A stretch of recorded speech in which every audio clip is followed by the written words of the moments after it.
और जो वो किडनैप कर रहा था हमको कि ये करबो वो करबो तेरा साथ में, बहुत छेड़खानी कर रहा था, इसलिए हमको डर लगा था और मेरा पापा जो है घर से भगा दिया था। गाली दे रहा गंदा गंदा मेरा मंझला भाई मोहम्मद मुर्शीद।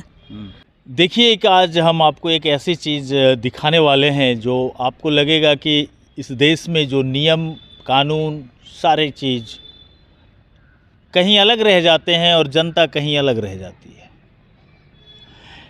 कानून है कि अगर आप वयस्क हैं और अपनी मर्ज़ी से आप अपने विवाह का फ़ैसला ले सकते हैं तो ये आपका कानूनन अधिकार है। और जब लोग इस तरीके के काम कर लेते हैं तब जो सामाजिक व्यवस्थाएं आ जाती है बीच में, वो कानून और प्रेम विवाह करने वाले के बीच में एक दीवार बन के खड़ी हो जाती है। और कानून की जो हालत है पूरे बिहार में, ये आपसे छुपी हुई बात नहीं है। हमारे साथ एक ऐसी ही पीड़िता है जिसने अपनी मर्जी से विवाह तो किया और विवाह करने के बाद एक खूनी खेल, खूनी संघर्ष देखने को मिला था बेगूसराय के साहेबपुर कमाल में। और ये बच्ची रेशमा नाम है, इसने अपनी मर्जी से विवाह किया है और अभी किस परिस्थिति से झेल रही है, कैसे जी रही है, इसका जीवन कैसा है, ये तमाम चीज़ आपको बताने वाले हैं। और अब इसे जान से मारने की धमकी भी दी जा रही है। कौन लोग हैं धमकी देने वाले, ये सुनिए, रेशमा ही बताएगी। क्या नाम है? रेशमा ही तो नाम है तुम्हारा? जी, रेशमी खातून नाम है। रेशमी जी। किस क्लास में हो? 12th में। 12th में। जी। कितनी उम्र है तुम्हारी? 21 साल। 21 साल। जी। क्या हुआ था, क्या है, शुरू से बताइए, क्या समस्या आ रही है आपको? क्योंकि हम इससे बात करते थे पहले से और घर में जानकारी हुआ था तो वो हमको मारपीट कर रहा था और फिर जा कर के मारा था। और मेरा मंझला भाई मोहम्मद मुर्शीद जो है वो पैर झरका दिया था और जो वो किडनैप कर रहा था हमको कि ये करबो वो करबो तेरा साथ में, बहुत छेड़खानी कर रहा था, इसलिए हमको डर लगा था और मेरा पापा जो है घर से भगा दिया था।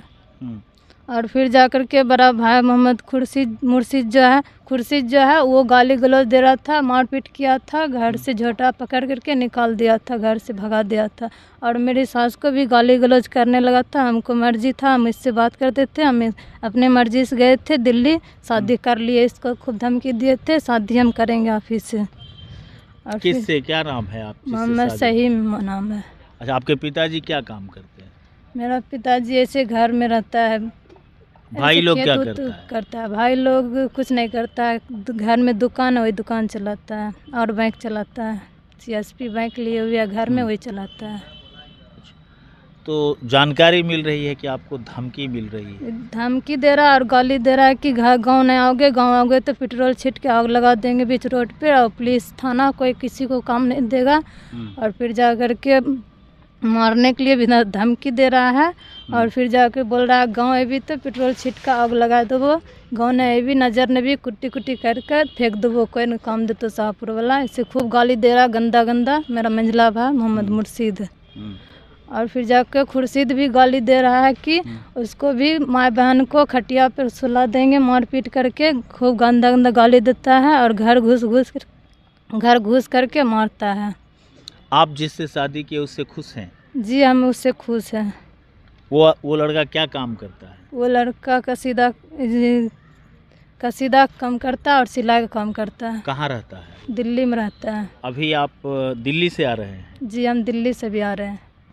जो भाग के गए थे यहाँ से? हाँ। कैसे भाग करके निकले? क्यों भागना पड़ा आपको? क्यों भागना पड़ा कि मेरी अम्मी जो गाली दिया था और मेरा पापा जो मोहम्मद रकीम जो है मेरा पापा, वो मारा था। और फिर जाके बोला था घर से तू निकल जा, घर में तुम नहीं रहेगी ना तो पेट्रोल छीट कर और लगा देंगे तुमको, वो जो पैखाना का डिब्बा उसमें फेंक देंगे, मार करके फेंक देंगे।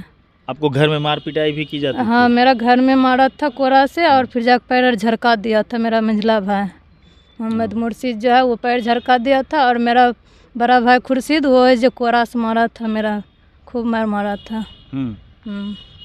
कितने दिनों बाद वापस हो रही हैं? 7 महीना बाद हम वापस हुए हैं। वो खूब गाली गलौज दिया था। ये 14 तारीख को बोले थे हम गांव आ रहे हैं, वो बोला गांव आई भी तो तोरा गांव में रहल नहीं देबो, खूब गाली गलौज दे रहा था फोन पे। इस संबंध में पुलिस में कोई जानकारी दिया? जानकारी दिए थे, पुलिस प्रशासन कुछ नहीं किया था मेरे घर वाला पर। पर हमें वो सब बोल करके चुप कर दिया, तो कुछ कार्रवाई नहीं किया। तो अभी आप आए हैं दिल्ली से और इतनी सारी धमकियां मिल रही है, आपको डर नहीं लगता? नहीं, डर नहीं लगता। हम उसी को कार्रवाई करने के लिए हम आए दिल्ली से। हाँ। अभी यहाँ से कहाँ जाएंगे? घर जाएंगे? नहीं, पुलिस प्रशासन के पास जाएंगे, फिर गांव जाएंगे, घर नहीं जाएंगे, ससुराल जाएंगे। ससुराल कहाँ है? साहेबपुर कमाल। साहेबपुर कमाल। और घर जी। कहाँ है? घर भी साहेबपुर कमाल। अच्छा, घर भी साहेबपुर कमाल। जी। ससुराल और घर के बीच में दूरी कितनी है? बस 2 मिनट का रास्ता। अच्छा, आपको क्या लगता है कि यहाँ से जाने के बाद आप पर जानलेवा हमला हो सकता जी, है? हो सकता है। मेरा मंझला भाई और वो जो मोहम्मद मुर्शिद और बड़ा भाई मोहम्मद खुर्शीद, वो मारपीट करने के लिए धमकी दे रहा, बोल रहा गाँव में नहीं भी, और फिर घर जाने के लिए नहीं दे रहा है। वो खोज रहा है 4 गो स्कूटर लेकर के, गुंडा को लेकर के हमको खोज रहा है सगर। अभी? हाँ, अभी खोज रहा है? जी, अभी खोज रहा है। क्या कहना चाहेंगे पुलिस को, जिला प्रशासन को क्या कहेंगे? पुलिस को ये कहना चाहेंगे कि मेरे जान का खतरा है, आप जो कीजिएगा सो होगा। अब हम अपने घर में रहना चाहते हैं, अपने ससुराल वाले के साथ। ससुराल वाले के जी। साथ रहना चाहते हैं। देखिए, ये बच्ची है और पिछले 7 महीने पहले ये घर छोड़ दी थी। घर में मेरा चाचा आलमगीर जो है वो भी बोल रहा है गाँव अभी तक काट देवो। वो सरपंच था पहले, अभी अभी बाढ़ से उठा हुआ है, वो भी हमको मारने के लिए धमकी दिया था, गाली दिया था। वो पुलिस के यहाँ गया था तो वो जो केस भी नहीं बोला था लेंगे, और वो केस मैनेज कर लेता है। वो गुंडागर्दी करता है, मारपीट करता है, सबको मारता है। मेरा ससुराल वाले को, मेरी ननद को और मेरी सास को घींच के रोड पे मार रहा था, दुपट्टा और खींच करके और साड़ी और खींच करके। ये तो आपको जानकारी मिली होगी? जी, जानकारी मिला। मेरी ननद बोली थी कि ये जो घर में जो घुस करके मार रहा था, और मेरा मामा को जी मारा था खूब बेमार। अच्छा, अगर आपके साथ कोई दुर्घटना हो जाती है तो इसका जिम्मेवार कौन होगा? इसका जिम्मेवार पुलिस प्रशासन होगा। आपने पुलिस को सूचना दिया? जी, दिए पुलिस को सूचना। लिखित सूचना दिया या मौखिक? सूचना दिए थे, और पुलिस 1-2 बार गया था उसको मेरे घर पे, फिर उसके बाद से नहीं गया था। वो पुलिस कुछ नहीं कर रहा है। पुलिस कुछ कर नहीं रहा? नहीं। अभी मिले पुलिस से आप? नहीं, अभी नहीं मिले। लड़की से कब विवाह किए थे? 12 फरवरी को। 12 फरवरी। आप अपनी मर्जी से विवाह? अपनी मर्जी से किया। और ये खतरा की घंटी जो बज रही है उसके लिए? खतरा घंटी बज रही है तो प्रशासन को तो कितनी बार आवेदन दिए, सब कुछ दिए, मेरी अम्मी और जाके दी। उसके बाद हम भी वहाँ से कोर्ट से भेजे थे, कुछ कार्रवाई नहीं किया। उसके बाद इसके घर वाले मेरे परिवार को मार उड़ के भगा दिया गांव से। गांव टपने नहीं दे रहा है, सीधा बोल रहा है गांव आएगा तो मार देंगे सबको जला के। उसके बाद तो कुछ नहीं किया, मेरी अम्मी चली गई गांव छोड़ के। तो हम लोग आए तो हम लोग को धमकी दे रहा है, फ़ोन पे धमकी दे रहा है, मैसेज करके धमकी दे रहा है। सब प्रूफ है, सब रखे हुए हैं। तो हम यही चाहेंगे कि थाना कुछ करे, थाना प्रभारी कुछ करे। इसका ये सब गुंडागर्दी करते रहता है, ये सब ताल्लुकाते हैं गुंडागर्दी के साथ में, इसका बदमाशों साथ ताल्लुकाते हैं। पुलिस से क्या मांग करते हैं? पुलिस से हम यही मांग करते हैं, हमको सुरक्षा चाहिए और हमको बाइज्जत घर पे रहने दो। रहने को? हाँ।